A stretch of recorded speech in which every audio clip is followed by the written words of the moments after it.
On se retrouve pour une deuxième séance avec Cécile. Je vais lui proposer une séance que vous pourrez faire chez vous, qui est simple, qui fait à peu près 30-35 minutes. Et je proposerai à Cécile, pour commencer cette séance, un sankalpa, c'est-à-dire en sanskrit, un souhait positif envers soi-même, une intention, une résolution, que chacun fait dans son fort intérieur et qui peut se renouveler à chaque séance, ou qui peut aussi être toujours la même pendant une longue période. Donc il faut essayer de contacter en soi quelque chose qu'on souhaite pour soi-même, qu'on a un peu de difficulté à trouver, et que peut-être cette séance va pouvoir aider. Par exemple, avoir une meilleure digestion, par exemple, avoir une meilleure vision, une meilleure souplesse dans le bassin pour la marche, ou plus de tempérance dans le tempérament, dans le caractère. Ça peut être sur plusieurs plans. C'est à vous de sentir ce qui se présente en ce moment et ce que vous souhaiteriez que la séance vous facilite. Allez, c'est parti pour 30 minutes. Alors, Cécile, tu vas pouvoir venir sur ton tapis pour que je te guide. Donc, effectivement, tu commences assise sur les talons aujourd'hui, les yeux fermés, pour t'intérioriser un peu après cette journée de travail. Tu prennes un petit instant pour contacter en toi ce sankalpa.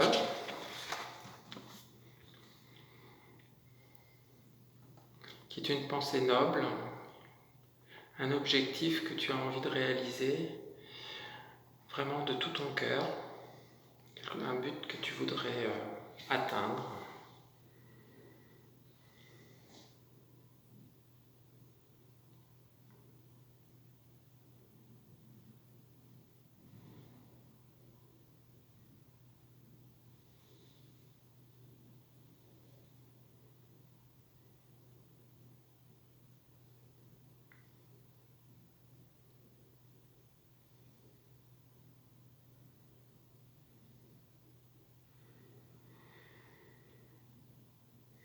Et tu vas garder en toi ce sankalpa tout au long de cette séance. Tu peux venir t'allonger sur le dos.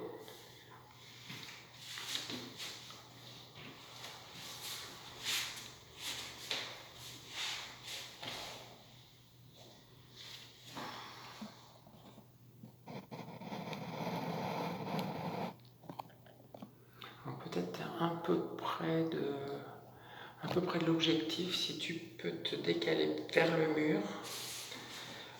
Excuse-moi, je n'ai pas très bien calé l'appareil qui te filme. Je ne peux pas trop bouger, sinon on va bouger lui-même. Ouais. Voilà, comme ça, ça va aller. C'est pour qu'on voit à peu près de ta tête à tes pieds. Voilà, merci. Comme ça ? Ouais, c'est bien. Puis ensuite, tu ramènes tes pieds à plat près des fessiers, les bras en croix sur les côtés, pieds serrés, genoux serrés. Tu laisses descendre tes deux genoux vers la gauche. Tu tournes la tête à droite. Et tu vas venir empoigner ton pli de taille droit avec ta main gauche pour inviter, alors bien sûr l'épaule droite va essayer de rester au sol, peut-être ton bras droit il est un peu trop éloigné vers l'arrière. Il faut essayer de sentir dans cette posture une diagonale qui nous traverse du genou droit jusqu'à la main droite et qui passe par le pli de taille droit. Donc ce genou droit, lui, il s'éloigne du corps en direction donnée par la cuisse droite, et la main droite, elle s'éloigne du corps en direction donnée par le bras droit. Donc deux directions, une direction dans deux sens opposés. Et au milieu, on essaye toujours de détendre tout ce qui peut l'être au niveau du plancher pelvien, au niveau des muscles sacro-iliaques en haut du bassin derrière. Et tu places une respiration plus douce, plus lente et plus profonde.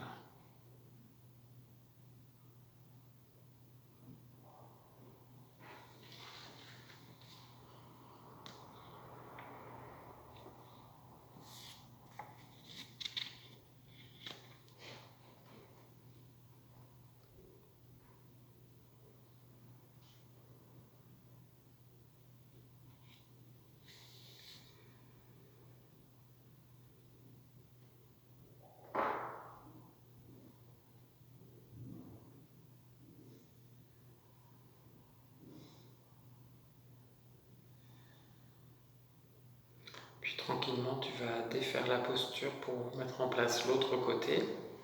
On fera 2 fois de chaque côté. Comme on commence cette séance par cette posture, on y va assez doucement. C'est une posture qui paraît très douce comme ça, vue de l'extérieur, mais qui de l'intérieur peut rencontrer des jeux de tension. Parce qu'on travaille assez peu en rotation dans la journée, aussi fortement que ça.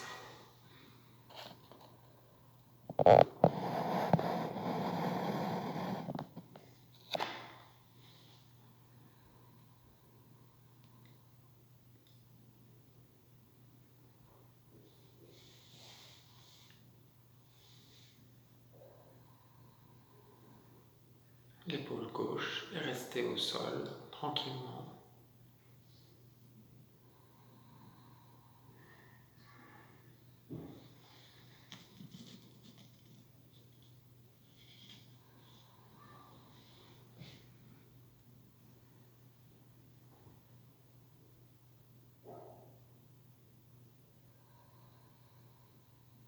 Le corps pèse de tout son poids sur le tapis.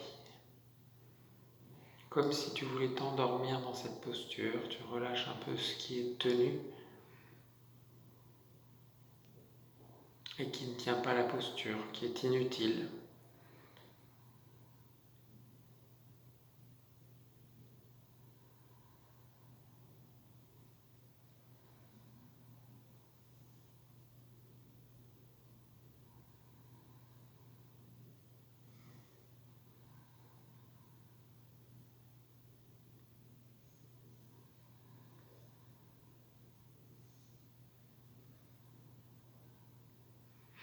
Et puis tu vas laisser la posture se défaire, fondre, pour le refaire une deuxième fois du côté gauche.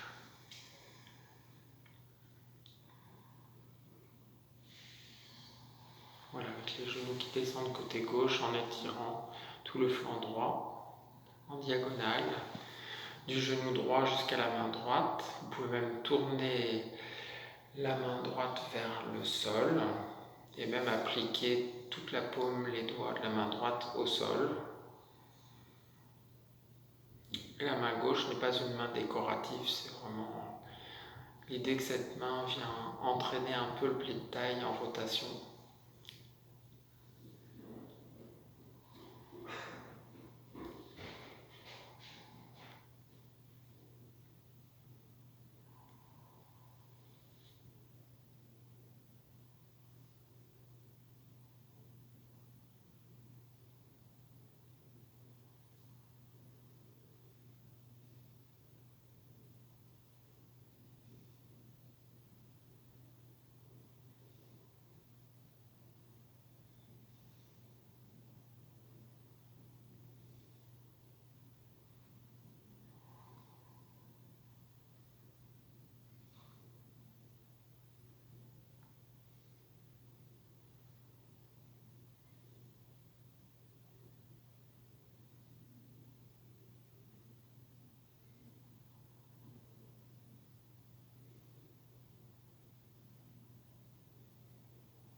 Et puis de nouveau défait la posture pour lentement entrer une dernière fois dans la rotation de l'autre côté.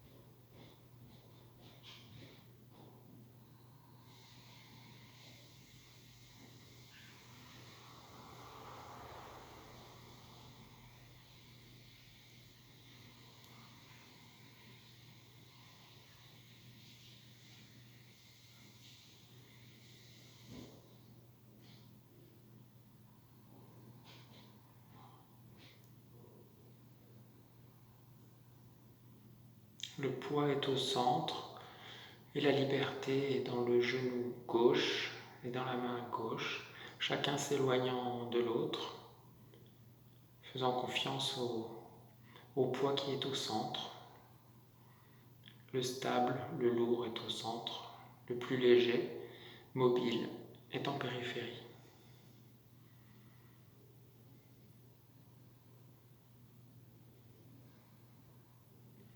Et c'est la respiration qui permet cette détente profonde, qui fait la posture mobile. Voilà, tu vas pouvoir complètement délier la posture, t'allonger de nouveau. Ramener la tête dans l'axe, laisse glisser sans effort tes pieds. Ramène les bras plus près du corps, mais pas trop près. Et ressens les effets. Après avoir défait les compressions liées aux rotations.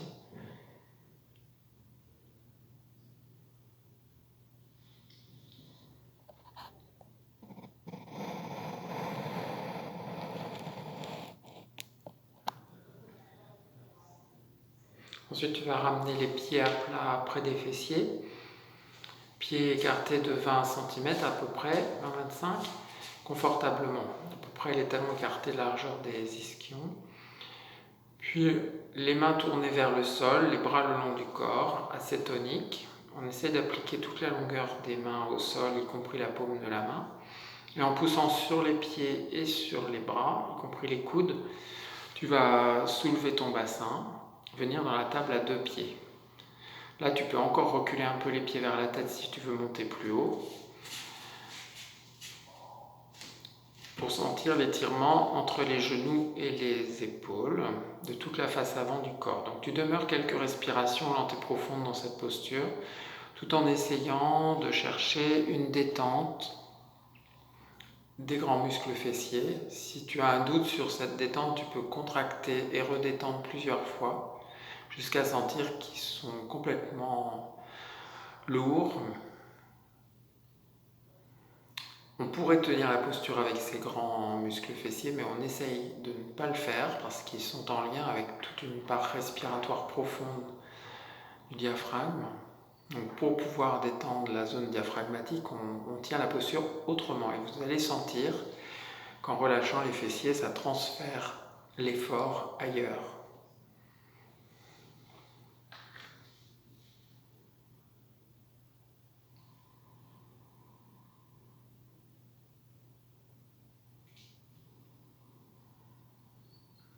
Et les mains, les poignets, les coudes, essayent de s'étirer en direction des pieds. Et les mains sont actives et les coudes sont actifs pour aider la poitrine à s'élever vers le ciel un peu plus à chaque inspiration. Quand c'est suffisant, tu réétales le dos vertèbre par vertèbre avec l'idée d'aller poser le bassin un peu plus loin de la tête qu'il n'était au démarrage. Voilà, et ensuite tu pourras allonger tes jambes l'une après l'autre sans effort. Prends un temps pour observer les sensations après cette posture de la table à 2 pieds qu'on peut évidemment refaire plusieurs fois de suite si on le souhaite.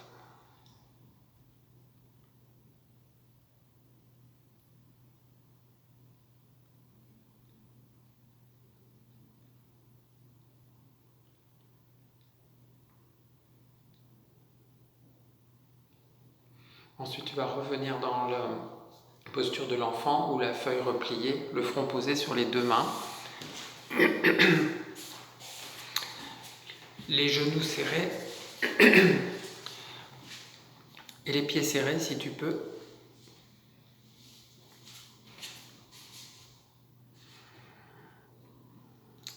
Et laisse fondre un peu les résistances de la posture. C'est une posture comme ça qui a l'air très simple, mais par exemple, si on fait l'essai de la pratiquer le matin au réveil, avant même d'avoir fait autre chose, on s'aperçoit que les muscles arrière de tout le dos sont un peu enraidis comme raccourcis et rendent la posture plus tonique, trop tonique pour descendre vers le sol. Le soir, après la journée, comme ça peut être plus simple de trouver la détente générale du dos. Et par la respiration lente et profonde que tu places, sans qu'à chaque inspire, tu as une opportunité de laisser le buste s'étirer, s'allonger.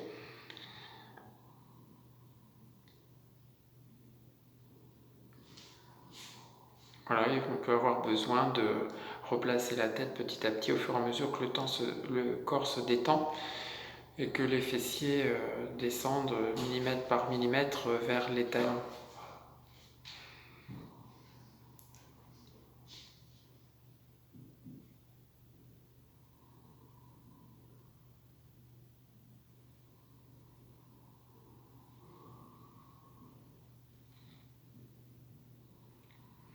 Et puis ensuite, quand tu as suffisamment vécu cette posture, tu fais la même mais avec les genoux plus écartés, à peu près écartés de la largeur du tapis, tout en gardant les gros orteils qui se touchent sans se superposer.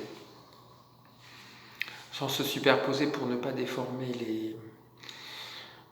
les orteils, surtout quand on prend souvent cette posture. Et puis des fois, les orteils superposés, c'est une habitude un peu inconsciente. Mais évidemment, dans notre pratique du yoga, on met de la conscience justement dans nos postures. Donc il faut débusquer les routines, les habitudes.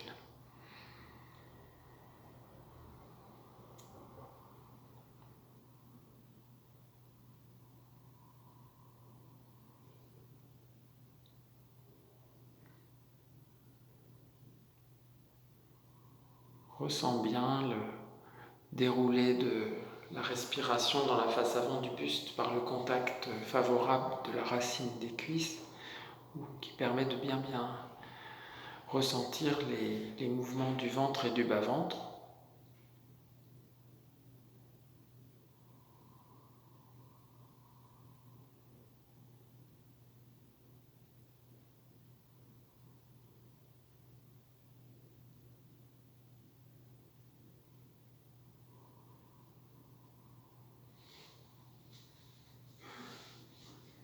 Et puis ensuite, tu viendras t'allonger à plat ventre sur ton tapis pour préparer un cobra.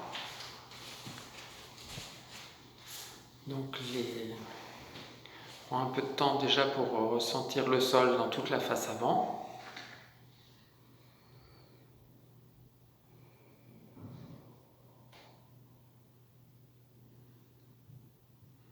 Et laisser tomber vers le sol tout ce qui ne sert pas, tout ce qui est resté tonique de la journée active, qui n'a plus lieu de se tenir. Chaque expiration naturelle est comme un soupir profond venu de l'intérieur du corps et qui étale un peu plus le corps au sol, comme une tache d'huile.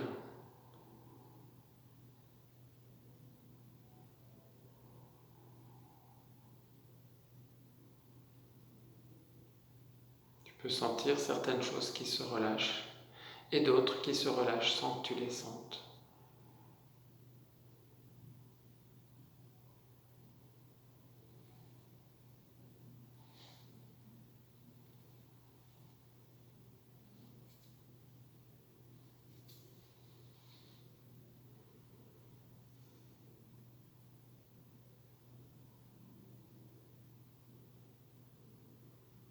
Ensuite, tu vas resserrer les pieds, serrer les genoux et venir poser tes mains sur les fessiers derrière et remettre la tête dans l'axe. Donc, pieds serrés, les malléoles internes serrées, les genoux serrés. En inspirant,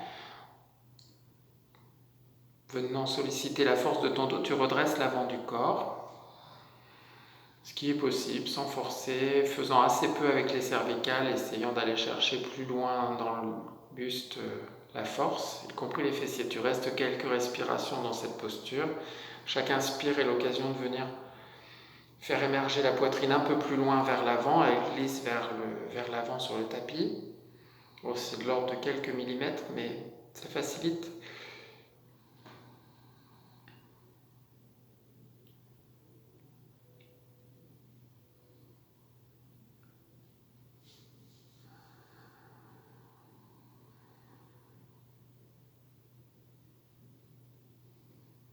Si c'est trop difficile pour les bras, tu peux mettre les mains un peu plus bas, presque sous les fessiers. Tu vois le bon étage qui est favorable pour ne pas fatiguer.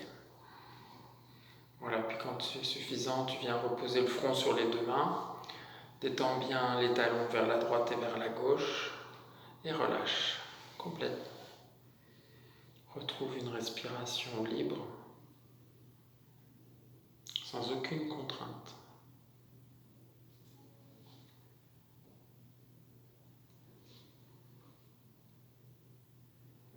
Puis ensuite, passivement, on va venir étirer les cuisses.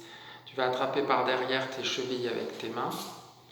Bien sûr, on pourrait pratiquer plusieurs fois ce cobra suivant le temps dont on dispose. Mais déjà une fois, ça laisse une trace intéressante. Voilà, et juste comme ça, on ne fera pas l'arc ce soir, mais juste comme ça, venir sentir ce qui se joue dans les grands muscles des cuisses, le haut du genou, les psoas en haut des cuisses, près du bassin. Donc là, on évite de laisser tomber, comme tu le fais, les pieds vers l'extérieur. On aurait envie évidemment, mais on résiste un petit peu, on laisse juste ce qu'il faut de tonicité, comme tu l'as fait là, pour éviter que si on s'endormait, les pieds tomberaient à l'extérieur.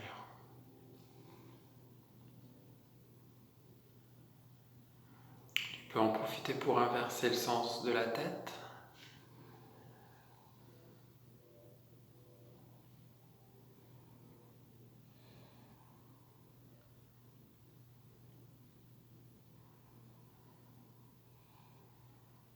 Et puis relâche, repose les mains devant et reviens à l'avant de ton tapis, assis sur les deux fessiers, assis sur les talons.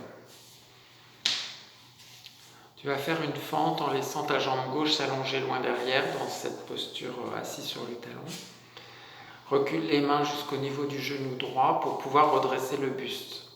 Donc si on a la chance d'avoir deux briques, on peut poser ses mains sur des briques ou des annuaires ou des gros livres. On peut aussi le pratiquer comme ça. On essaye de redresser le buste. On pourrait aussi, pour certains, monter sur les poings. On peut poser les mains sur le genou, mais c'est difficile pour l'équilibre.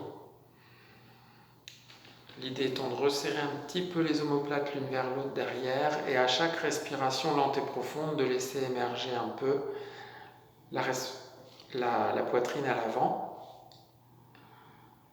Et en fin d'inspire, malgré la grande dissymétrie au niveau du plancher pelvien et du bassin, essaye de laisser cette zone basse se détendre à chaque fin d'inspiration.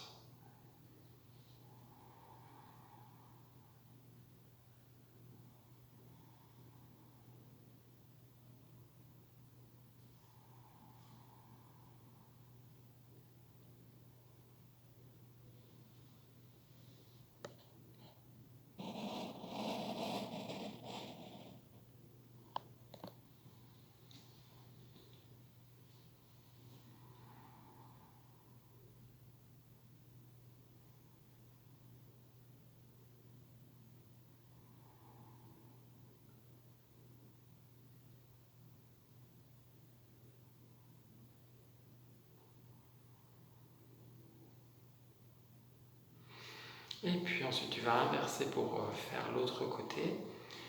On fait le même temps bien sûr de chaque côté, même si on peut repérer un côté plus facile, plus simple.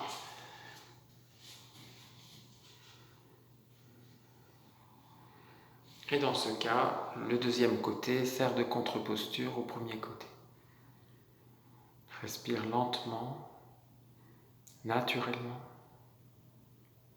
et profondément.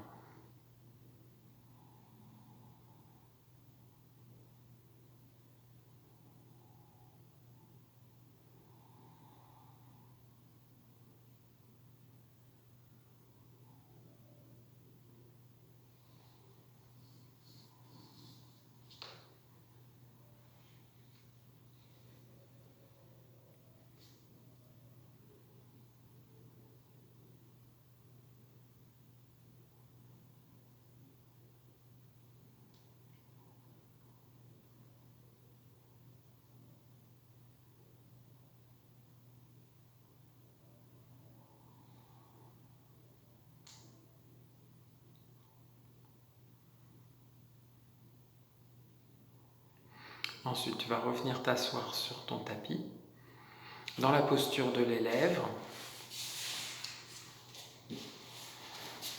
Voilà, tu peux rester orienté comme ça vers la fenêtre si tu préfères. Donc dans la posture de l'élève, on voit bien, là les pieds sont décalés, ça veut dire qu'aucun des deux pieds ne se retrouve sous un tibia opposé. Et ça n'empêche pas de laisser les genoux descendre vers le sol, même s'ils ont envie de rester assez remontés. C'est normal, mais petit à petit, ils vont descendre par détente des hanches et des articulations des hanches. Donc dans cette posture, tu vas faire un mouvement, t'imagines avec le sommet du crâne, un mouvement circulaire de tout ton buste, comme une toupie en fait. Tu vas tourner d'abord dans un sens. La pointe de la toupie en bas, c'est le centre de ton plancher pelvien. Et le sommet du crâne va décrire approximativement un cercle. Chacun trouvera dans cette posture sa vitesse.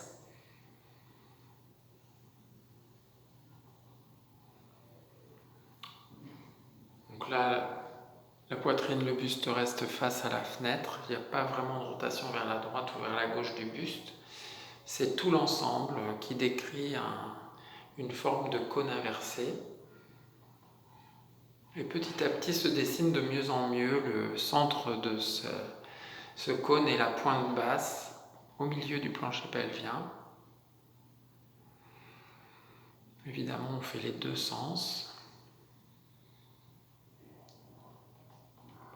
Puis ensuite, tu vas inverser tes jambes, puisque on prend naturellement le croisement le plus simple pour commencer, il vient de lui-même, et puis ensuite on fait un croisement qui paraît un peu gauche. On va quand même essayer de faire cette rotation de buste dans ce croisement de jambes plus gauche. Explorez votre souplesse de hanche. C'est un très bon mouvement du matin qu'on peut même faire dans son lit pour réveiller la partie basse et les viscères basses du ventre.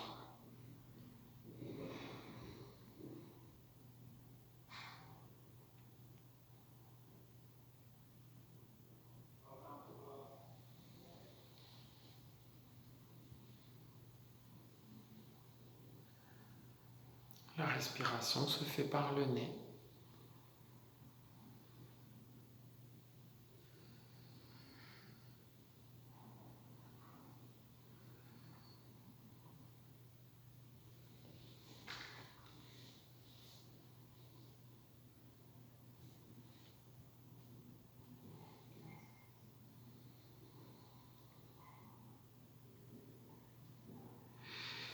Voilà, une fois qu'on a fait les deux sens dans cet autre croisement de jambes, tu vas revenir allonger tes deux jambes, poser les mains de chaque côté du bassin pour faire le bâton, une première version du bâton très simple. Donc dans le bâton, tout est assez tonique. Ça veut dire que les avant-pieds sont retroussés vers le visage, les pieds sont serrés, les genoux sont serrés, les voûtes plantaires sont tournées vers le mur du fond. Elles ne se regardent pas l'une l'autre, on veille à ce que les deux pieds ne soient pas trop tournés l'un vers l'autre, mais comme si tu étais à plat sur une planche verticale là-bas. C'est comme si tu avais tiré un peu les fessiers vers l'arrière, ton buste se redresse, les épaules sont basses, la poitrine est dégagée à l'avant, les omoplates se resserrent, tu places quelques respirations lentes et profondes dans la posture.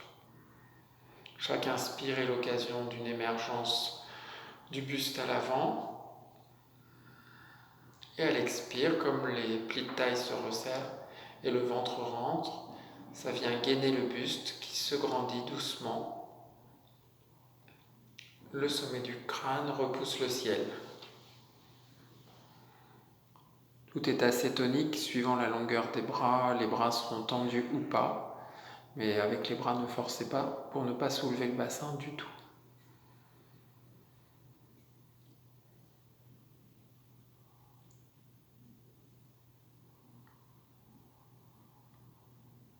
Voilà, puis après plusieurs respirations dans cette posture, tu pourras replier la jambe gauche pour amener le pied gauche à l'extérieur de ta hanche gauche pour faire un demi-bâton.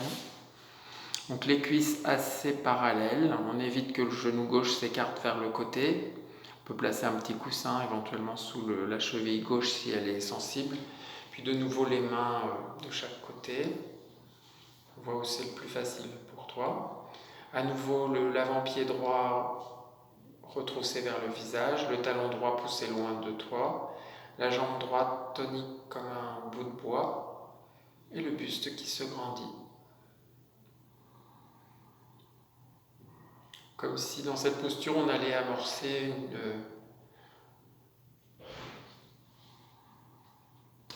une grande flexion du buste à plat pour aller venir poser le front sur le tibia droit. On ne va pas le faire, mais dans l'idée, ça préparerait ça. Puis ensuite, tu vas inverser tes jambes.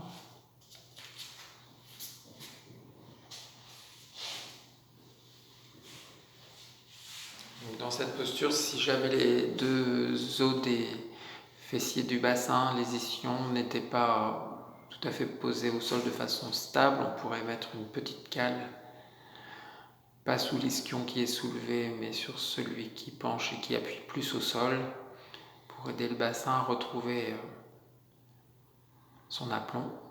À nouveau, pied gauche bien retroussé vers le visage, talon gauche poussé loin de toi, jambes bandées, muscles bandés.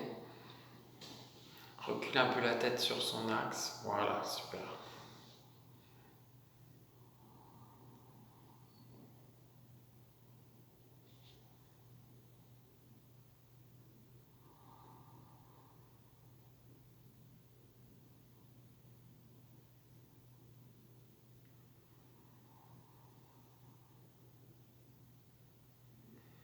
Voilà, puis ensuite tu vas relâcher. Allonger les deux jambes, retrousser les deux avant-pieds vers le visage, lever les bras au ciel. Les deux paumes de main se regardent comme si tu tenais une très grosse brique. Et tu reprends le bâton, cette fois-ci dans sa version plus évoluée. Les deux avant-pieds se retroussant vers le visage, les talons poussés, les jambes raidies, les bras toniques. C'est très bien, respire lentement, profondément, les doigts bien serrés les uns contre les autres. Les mains aussi sont toniques, l'intérieur de la paume est ouverte. Et la respiration reste douce, même si tout le reste de la posture est assez ferme.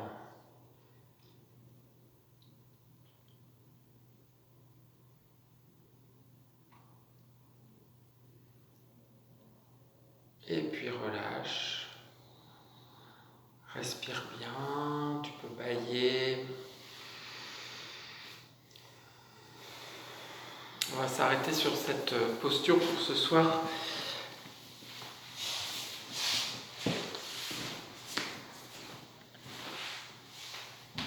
Je te remercie Cécile de nous prêter ton lieu et puis d'être disponible pour enregistrer cette vidéo, parce que c'est bien plus agréable de le faire à deux. Et je voulais aussi te proposer, puis aux pratiquants, un exercice qu'on peut faire dans la rue, puisqu'en ce moment on est censé aller marcher, faire un petit tour dans son quartier. Vous pouvez faire l'expérience de faire une marche, 2 pas les yeux ouverts, 3 pas les yeux fermés. Donc au début il faut s'habituer un petit peu à ce rythme-là, on change un peu son rythme de marche parce qu'au début on y va plus lentement, il faut s'habituer et puis ça devient une sorte d'habitude, on peut le faire quelques minutes comme ça. C'est vraiment un exercice très détendant parce qu'il y a un rythme qui s'installe, c'est une expérience à faire. Ça n'empêche pas de tourner, de prendre les virages, on peut même marcher en marche arrière, on peut faire des essais. Mais c'est un exercice que j'ai appris il y a très longtemps avec Kiran Vyas, qui est à l'Institut Tapovan à Paris, qui a été élève auprès de Sri Aurobindo et qui propose des exercices comme ça un peu atypiques, mais qui sont quand même toujours dans la lignée du yoga, en lien avec la concentration. J'aime bien parce qu'on peut le faire vraiment dans la vie quotidienne, quand on va prendre le tramway, le bus, quand on va faire son petit tour d'1 heure. Et je vous remercie, on se retrouve la semaine prochaine.